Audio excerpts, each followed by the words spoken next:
Hello everyone, welcome back to our channel. In today's video, I am going to show you the difference between Tabnine versus Codeium versus Copilot.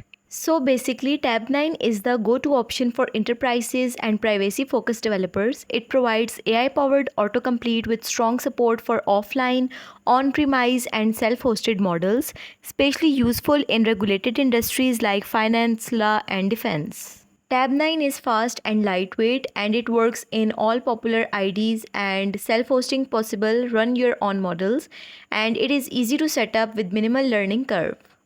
While Codeium is a rising star in that AI coding assistant space, and it's 100% free for individual developers.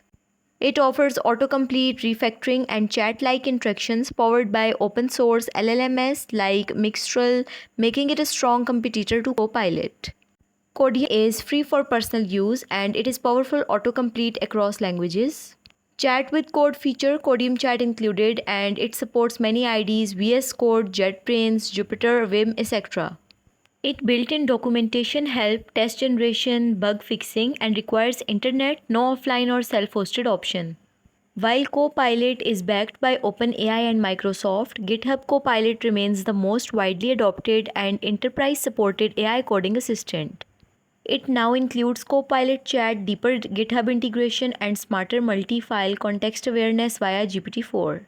It is powered by state-of-the-art LLMs GPT-4 and seamless with GitHub repos, PRs, and commit messages.